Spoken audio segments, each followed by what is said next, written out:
Audition, révélation, contradiction, tous les regards sont tournés toujours vers l'Élysée dans l'affaire Benalla. Rétropédalage d'Alain Gibelin. Non, Benalla n'a pas travaillé pendant sa suspension. Comment s'en sortir au niveau communication? On le verra. Le silence de l'Élysée règne toujours.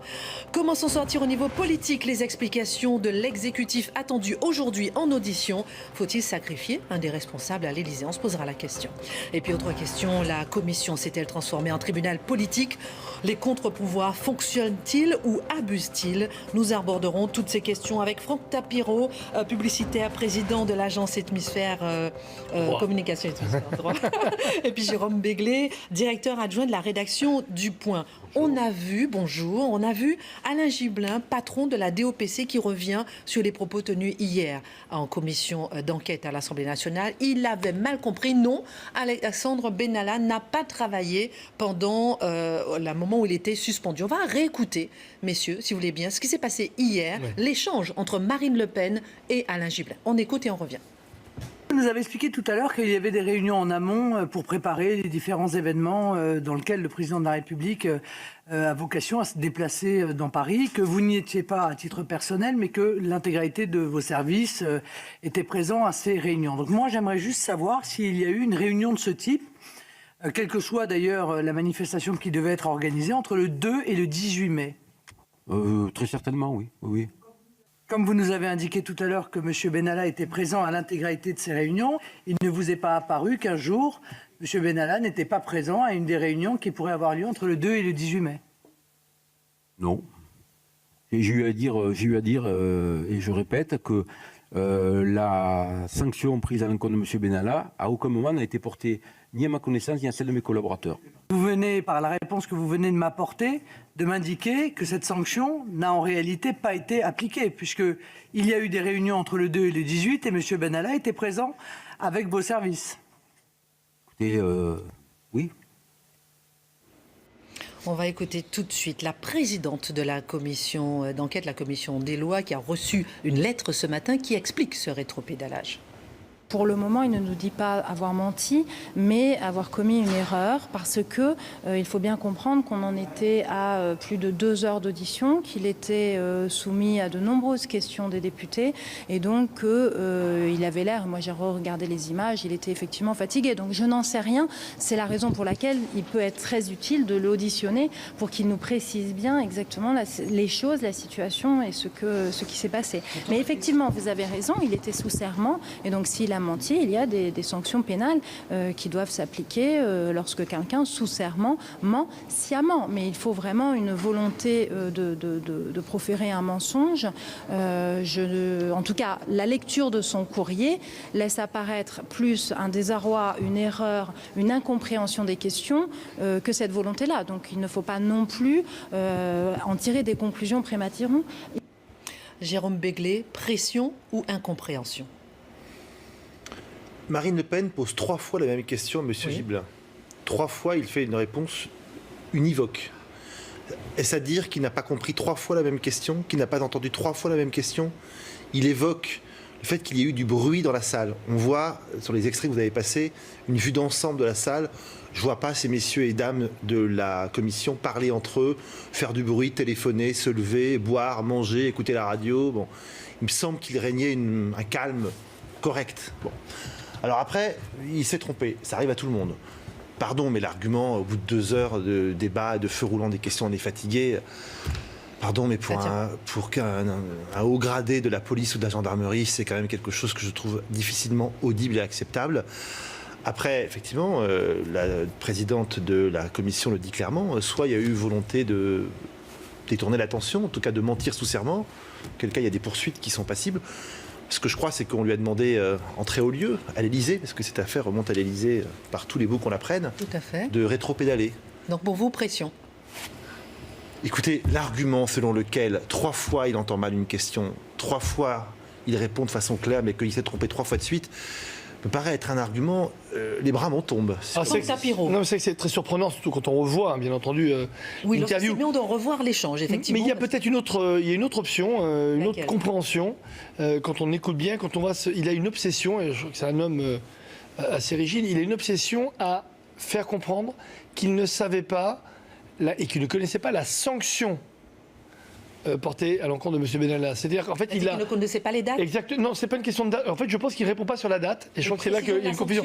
En fait, il voulait absolument prouver à tout le monde qu'il n'était pas au courant qu'il y avait une sanction contre M. Benalla sur le fait qu'il y ait une suspension administrative, etc.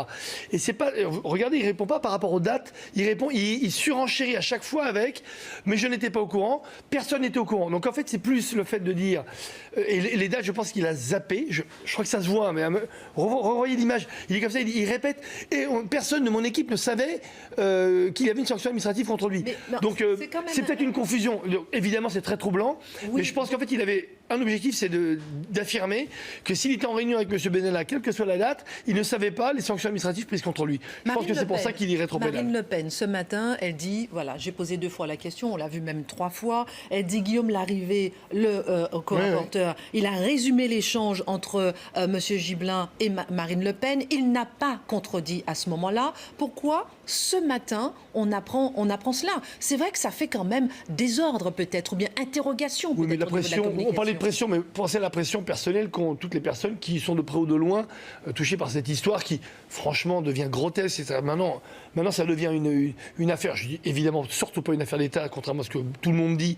Je trouve qu'on a pris cette histoire, on en fait une mayonnaise incroyable. Ça ressort tous les losers de la dernière présidentielle qui enfin trouvent une tribune. Ça, les gens se drapent derrière des valeurs, etc. Mais enfin, de quoi on parle? À un moment, il faut juste ramener les choses à leur réalité, justement. Et après, ce qui est extraordinaire, c'est qu'il y a tellement de pression et de tension que on finit évidemment par des bugs. Et les gens finissent par dire ou ce qu'ils n'ont pas dit, ou par. Ça fait de sacrés bugs quand même. Mais bien entendu, mais parce que vous imaginez, hier, je crois que BFM TV a battu tous les records. On a toutes les caméras télé braquées sur vous. Oui. Donc ça devient une affaire hallucinante, une affaire nationale et non pas une affaire d'État. Oui. Une affaire hallucinante pendant l'été. Ils n'avaient rien à se mettre sous la dent. Enfin, l'opposition trouve une tribune. Et donc la pression, elle est sur ces personnes qui ont été prises de près ou de loin par cette affaire dont ils n'ont peut-être pas analysé tout de suite la gravité. Il mesure la gravité. Puisqu'il n'était même pas au courant de la sanction, apparemment. Il faut demander à toute son équipe. Silence ajouté à la confusion des auditions, est-ce que ça ne fait pas passer du doute au soupçon à l'Élysée? C'est ça, c'est un ensemble quand même de confusion. Pourquoi tout n'est pas clair? C'est une question qu'on peut se poser. Tout n'est pas clair parce que dès le début, il y a des mensonges au minimum par omission. Quand on dit qu'une sanction exemplaire a été prise contre le conseiller Benalla, on s'aperçoit que cette sanction, on ne sait même pas si elle a eu lieu. C'est vrai qu'on revient effectivement à Bruno Roger-Petit. Oui, mais Bruno Roger-Petit, à la limite, il porte un chapeau trop grand pour lui. C'est rien dans le système Macron avant cette affaire, c'est moins que rien aujourd'hui, mais c'est pas. Oui, mais quoi que dans la communication. Oui, mais quoi, il a fait là où on lui a dit de faire. Enfin, il a dit ce qu'on lui a dit de dire. Bon, il ne faut pas non plus l'accabler trop. C'est rien. Bon. En revanche, ce qui est très troublant, c'est qu'on sent qu'il y a une volonté de dissimuler certaines choses, de ne pas dire tout de suite. Moi, la question qui m'interpelle depuis le début, c'est que on ne sait pas sous quelle hiérarchie était ce monsieur. Il n'était pas sous l'autorité de la préfecture de police, ça nous a été dit clairement hier. Il n'était visiblement pas sous l'autorité du ministère de l'Intérieur. Ça c'est une vraie zone d'ombre. Cabinet. Il est visiblement de droit privé, mais l'autorité d'un cabinet, c'est quoi l'autorité élyséenne? Ça rapporte à quelle administration? Ça veut dire que ça obéit à quel ordre, à quelle limite interprétative, si j'ose dire, du pouvoir qu'on donne à ce monsieur. Tout le problème est là. Et ce qu'a dit très habilement le préfet Delpuech hier après-midi, c'est de dire, voilà, quand l'Élysée vous demande quelque chose, dans la France de la Ve République de 2018, on ne vous dit pas non. C'est le cabinet de l'Élysée qui veut, donc on fait. Et on ne sait pas si on a un ordre, une habilitation, une autorisation, un témoignage écrit, une aide, quoi que ce soit, on fait. Et donc, ainsi de limite en limite repoussée, on arrive à avoir quelqu'un qui est une espèce d'électron libre, qui s'est arrogé peut-être de son propre gré, plein de pouvoir et qui est incontrôlable. Et c'est là la question, peut-être de son plein gré. Qui est absolument ubuesque, dont je conçois qu'elle puisse paraître comme, l'interprétation puisse paraître comme importante. Mais moi, je trouve que c'est le symptôme même d'une présidence déjà à la dérive. Je pense que déjà, l'Élysée est la victime d'un mythomane. On voit bien que cette personnalité était une personnalité plutôt assez simple, mais qui et on le sait très bien, c'est vu beau, arriver à l'Élysée. On en voit énormément qui, proche du pouvoir, proche de l'argent, proche d'une certaine notoriété, le vivent très mal et part dans une mythomanie incroyable. Parce que là, il ne s'agit rien d'autre d'un mythomane. Donc l'Élysée est victime, l'Élysée est victime d'elle-même. L'Élysée est victime des gens qu'elle a nommés.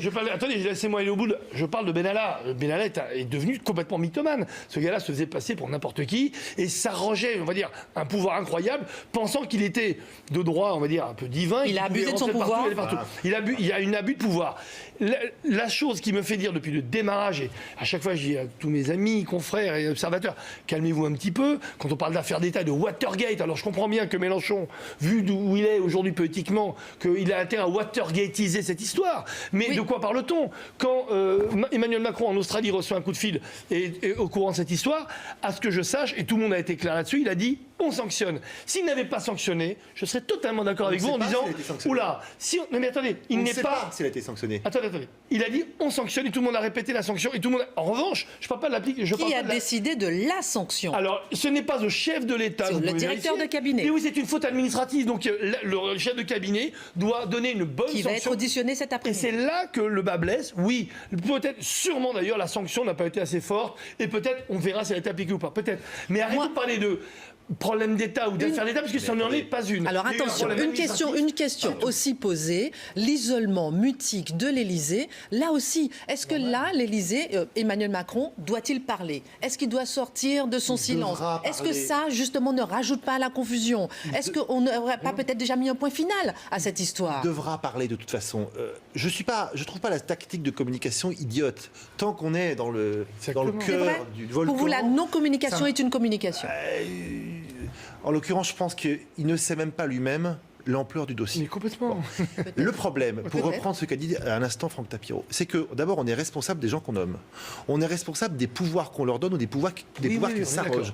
Quand ce monsieur a une voiture de fonction avec un gyrophare de flic, de la police, la voiture de la police, etc. Quand il a un salaire, l'appartement, ça fait beaucoup. Dans une dépendance de l'Élysée. On est en droit de se poser des questions. Quand il a le salaire qu'il est censé avoir, quand il est,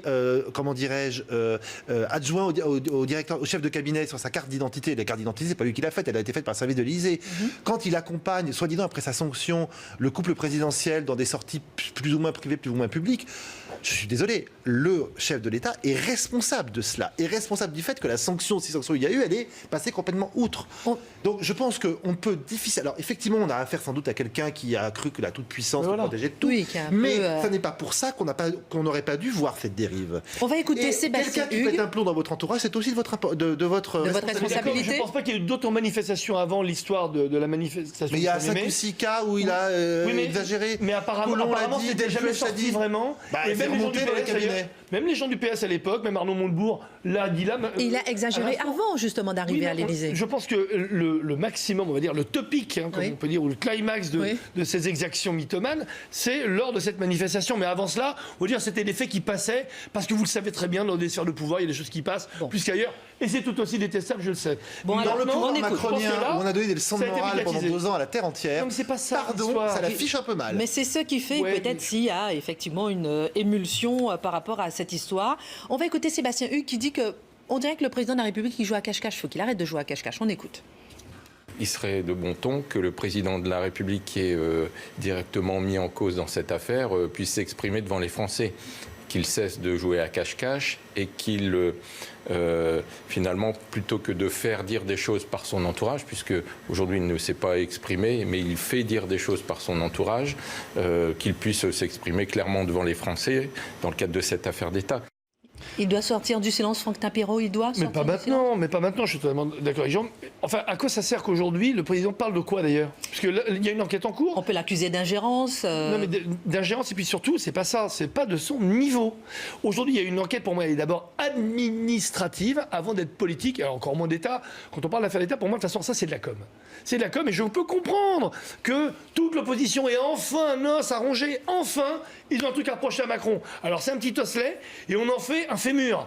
Voilà, donc le fémur aujourd'hui, pour moi, il n'existe pas, et vous allez le voir dans quelques jours, quand on saura des choses peut-être d'ailleurs qui vont amplifier la polémique autour de Benalla, mais le chef de l'État n'a pas à s'exprimer, puisqu'il a dit juste on sanctionne et après, il y a eu une administration qui a décidé de sanctionner ou pas, on le verra. Et une fois qu'on aura cette enquête pour savoir s'il y a eu un manquement administratif, à ce moment-là, il jugera bon de s'exprimer ou pas, mais peut-être qu'il y a eu un manquement d'une personne qui a évidemment créé un effet en série, on le sait parfois, c'est inarrêtable. François de Rugy, président de l'Assemblée nationale, pense comme vous, le président de la République doit s'exprimer, il va s'exprimer, en tout cas pas tout de suite. Exactement. On l'écoute.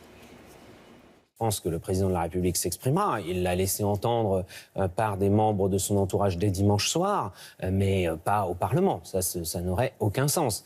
Pas devant une commission d'enquête parlementaire. Là, il y aurait un dévoiement de nos institutions. Il faut que chacun exerce sa mission. Institutionnellement, Les auditions se poursuivent aujourd'hui. Auditions proches du sommet. Le directeur de cabinet du président de la République est entendu cet après-midi, jeudi, celle du secrétaire général à l'Élysée. On se refile la patate chaude, tout le monde va tourne les yeux vers l'Élysée et on se dit peut-être que cet après-midi, enfin, on aura une réponse. Jérôme Béglé. Si tout le monde ouvre le parapluie... Il sera peut-être sacrifié. Peut-être le directeur de cabinet il va y avoir un certain nombre de gens sacrifiés, on en parlera après. Mais pour l'instant, tout le monde ouvre le parapluie, donc il n'y a pas de raison que ça s'arrête. Oui. Vous pensez que cet après-midi aussi... Le premier auditionné, c'était le ministre d'État, ministre de l'Intérieur, M. Collomb. Oui. Globalement, il n'a rien vu, rien entendu, pas ce que je sache, pas... Olivier Faure dit qu'il est disqualifié. Voilà, on dit souvent que le ministre de l'Intérieur est l'homme le mieux informé de France. Là, c'est peut-être le moins bien informé de France. Après, il y a eu le préfet de police de Paris hier qui a fait des réponses très techniques où, en gros, on a compris qu'on lui avait demandé de faire ça et qu'il n'avait pas les moyens, qu'une tradition faisait qu'il ne pouvait pas s'y opposer. Et il y a eu le directeur de l'ordre, enfin un haut fonctionnaire... De l'OPC. De l'ordre public, oui. Qui a parlé hier et qui, en gros, a dit écoutez, moi aussi, j'ai été mis devant le fait accompli. Bon. Et là, on va avoir quoi ? On va avoir le directeur de cabinet de l'Élysée en début d'après-midi.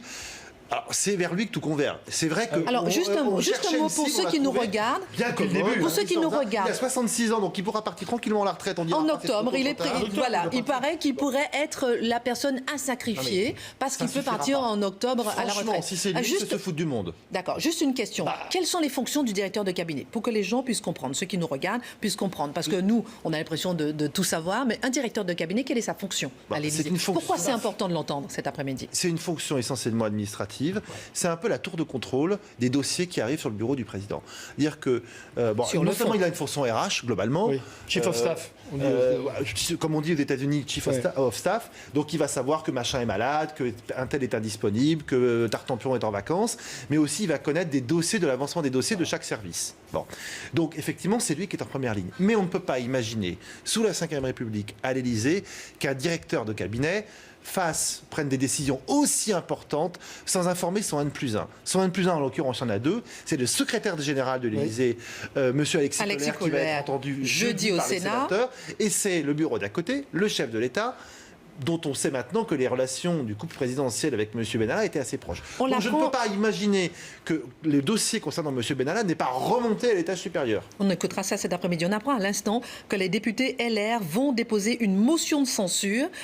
Franck Tapiro, qu'est-ce que ça vous évoque, une motion de censure ? On sait très bien que la motion de censure, ça peut être juste un affichage fort, mais qui n'a en général pas de chance d'aboutir. Non, remettre en cause, c'est vraiment une remise en cause de l'exécutif. Mais encore une fois, là, on est dans l'autre volet. Il y a un volet administratif, alors qui est sûrement truffé d'erreurs, de dysfonctionnements, etc. Et après, il y a le volet politique qui est que dans la posture. Alors, est-ce que c'est un tribunal politique, comme le dit Benjamin Griveaux, porte-parole? On va voir un tweet qu'il a fait où il dit que maintenant l'opposition et cette commission s'est transformée en tribunal politique. C'est normal, ça fait 1 an que l'opposition dans son ensemble cherche un moyen d'atteindre l'exécutif, un moyen de discréditer Macron. Donc c'est normal, ils cherchaient, ils n'ont rien trouvé pour l'instant.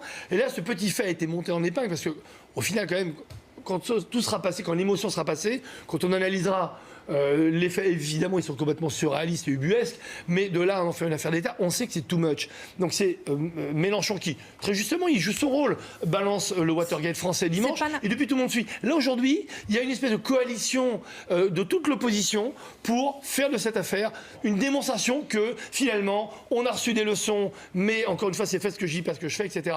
Donc c'est une tribune, mais ils savent très bien que pour l'instant, c'est ce qui est pour moi ridicule, on ne parle pas de fond de politique, de ce qui intéresse vraiment les Français. Alors, est-ce que c'est la preuve que les contre-pouvoirs fonctionnent ? Juste un mot quand même, parce que le pouvoir de l'Assemblée nationale, le pouvoir de contrôle de l'Assemblée nationale, le président François de Rugy, même je crois pendant ses vœux, il a insisté sur ce pouvoir de contrôle de l'Assemblée nationale. Pour une fois qu'il est exercé, est-ce qu'il est mal exercé ? Est-ce que c'est un dysfonctionnement ? Est-ce que l'opposition abuse ? Alors, dans cette affaire, il y a une part sombre, une part je dirais, très harmonieuse. La part sombre, c'est qu'il a fallu 2 mois et demi avant que on s'intéresse au cas de M. Benalla, puisque je vous rappelle que ces faits ont été commis le 1er mai et que c'est un article du Monde, en gros, du 20 juillet, du 15 juillet, qui commence à réveiller tout le monde. Pendant 2 mois et demi, le pouvoir exécutif met les dredons là-dessus. En revanche, dès l'instant où l'affaire est sur la place publique, on a des institutions qui fonctionnent très bien. Il y a quand même une commission d'enquête, même une double commission d'enquête, Assemblée nationale et Sénat qui se met en place. Il y a un certain nombre d'enquêtes administratives. Avec des regards différents. Donc là, il faut dire que la haute administration et les organes de la 5e République fonctionnent. La République fonctionne. Après que ce soit un tribunal politique, à partir du moment où on décide de faire ces auditions filmé par les caméras des chaînes de télévision, évidemment que ça devient un spectacle. Mais ça, c'est pas a posteriori qu'il faut le dire, il fallait y penser avant. Alors évidemment, ça aurait été un énorme scandale si on avait dit ça, on fait à huis clos. Mais c'est l'exercice qui veut ça. Plus fondamentalement, quand on a fait une campagne présidentielle sur la fin d'un certain nombre de pratiques, sur des us et coutumes et des mœurs qui devaient être jetés aux orties, sur un nouveau monde qui allait advenir, sur des réformes et un pouvoir vertical qui se tiendrait bien et qui ne ferait plus honte aux Français, quand on se plante dans le premier tournant et qu'on prend l'arbre, c'est quand même normal que l'accident fasse plus de bruit que dans un ancien monde. Conclusion, Franck Tapero, première grande prise politique quand même du président Macron. Enfin, comment s'en sortir? Non, mais pour moi, comment s'en sortir? Déjà, je vous dis encore une fois, pour moi, ce n'est pas un problème politique. Il est devenu politique, c'est un problème administratif, c'est un problème d'usage vraiment nauséabond qu'on n'a plus envie de voir se produire à l'avenir. Encore l'ancien monde. Et bien entendu, c'est un rebond, on prend cette histoire, on en fait une affaire politique, on en fait une affaire d'État. Donc encore une fois, moi, j'aimerais juste ramener à chaque fois un petit peu au fait, à ce qui s'est passé. Et on sait très bien que ce qui s'est passé, il y a eu plein de dysfonctionnements. Je suis d'accord que 15 jours de mise à pied pour une faute pareille, c'est pas grand-chose. À ceci près, bien entendu, qu'il les ait réellement effectués ou pas, ça on le saura. Et après, derrière, c'est qu'est-ce qu'on doit en sortir. Et je pense qu'Emmanuel Macron, bien entendu, prendra des leçons de tout ça en disant, finalement, d'abord, on est trahi par les siens, hein, surtout les plus proches, et finalement, on doit être en hyper-veille, extrêmement vigilant, et on sait très bien que même si on a toute la vigilance, on sait très bien que le risque zéro n'existe pas. En sécurité, ça n'existe pas, et en politique non plus. Là, les deux sujets sont mêlés, ça montre à quel point, voilà, il faut prendre une leçon, et je pense qu'au bout d'un an et demi de pouvoir, c'est très bien que cela arrive. En plus, sincèrement, de quoi on parle? Il n'y a pas de gravité, il n'y a pas eu de mort d'homme, il n'y a pas eu de blessure. En plus, il se porte tellement mal, il est complètement nul en termes de sécurité. C'est derrière que les questions se posent, c'est-à-dire que ce que ça peut révéler derrière. Juste, on va regarder le tweet de Benjamin Griveaux qui dit qu'effectivement, il ne faut pas que ça se transforme en tribunal politique. Oui, un dernier mot, Jérôme Béglé. Oui. C'est une nouvelle ère pour le quinquennat d'Emmanuel Macron. Plus rien ne sera comme avant, et j'ai la conviction qu'il le paiera très cher dans l'opinion. L'exécutif entendu aujourd'hui, on devrait en savoir plus cet après-midi avec l'audition du directeur de cabinet du président de la République. L'info continue sur CNews avec le 13h. Thierry Fréret. Merci messieurs. Merci.